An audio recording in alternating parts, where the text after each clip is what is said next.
Kiongozi wa Ukraine Volodymyr Zelensky ameonya kuwa Kiev haiwezi kuhakikisha usalama wa viongozi wa ulimwengu watakaohudhuria sherehe za Mei 9 za Urusi. Pia ametupilia mbali pendekezo la Urusi kupisha mapigano kwa siku ya ushindi kama utayarishaji wa maonyesho. Rais huyo wa Ukraine amesema kwamba ikiwa viongozi wa ulimwengu watakuwepo katika gwaride hilo, anawahakikishia kwamba hakutakuwa na usalama katika eneo hilo la Red Square. Lazima atafanya shambulizi zito, shambulizi ambalo Urusi haikuwa kufanyiwa. Rais wa Urusi Vladimir Putin mapema alitangaza kusitisha kwa siku 3 kwa upande mmoja katika operesheni za kijeshi kuanzia Mei 8 na kuendelea kupitia maadhimisho ya siku ya ushindi wa vita vya pili vya dunia, akitaja sababu za kibinadamu. Waziri wake wa mambo ya kigeni Sergei Lavrov alielezea hatua hiyo kama mwanzo wa mazungumzo ya moja kwa moja na Kiev bila masharti. Kiev hata hivyo imetaka kusitisha mapigano bila masharti kwa siku 30 badala yake. Katika mazungumzo yake na waandishi wa habari, Volodymyr Zelensky alisisitiza msimamo huu. Haiwezekani kujenga mpango wowote wa hatua zinazofuata za kumaliza vita katika siku 2 au 3, na hivyo haionekani kuwa mbaya. Ni zaidi ya uzalishaji wa maonyesho kwa upande wake, alisema, akimaanisha Putin kama alivyotajwa na Interfax Ukraine.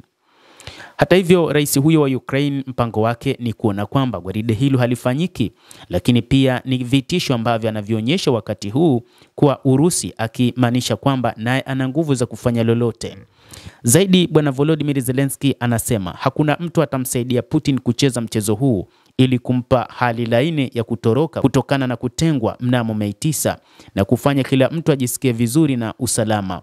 Wale viongozi marafiki au washirika wa Putin ambao watakuja katika sherehe hizo za siku ya ushindi, tunawaambia kwamba tuko vitani au Putin anaonyesha kuwa yuko tayari kwa usitishaji mapigano, Zelensky aliongeza. Hata hivyo, amewapa tahadhari viongozi hao akisema kwamba hali ya maisha yao itakuwa ngumu sana katika siku hiyo. Alidai kuwa Kiev iko tayari kutangaza kusitisha mapigano wakati wowote mradi pande zote mbili zitakubali kwamba itadumu kwa angalau siku 30. Mnamo Machi, Urusi na Ukraine zote zilikubaliana kusitisha mapigano kwa muda wa siku 30 na upatanishi wa Marekani unaolenga kusitisha makombora katika maeneo yenye miundombinu, kulingana na wizara ya Urusi. Hata hivyo, Ukraine ilikiuka makubaliano hayo mara kadhaa, kulingana na wizara ya ulinzi ya Urusi. Moscow imesema iko tayari kwa mazungumzo ya amani, lakini imeonya mara kwa mara kwamba usitishaji wowote wa muda mfupi bila makubaliano rasmi utatumiwa na washirika wa Magharibi na Kiev kulipia tena jeshi la Ukraine. Akizungumza matakwa ya Kiev ya kusitisha kwa muda mrefu, Lavrov alisema wiki iliyopita ilionyesha hali mbaya ya Ukraine kwenye uwanja wa vita.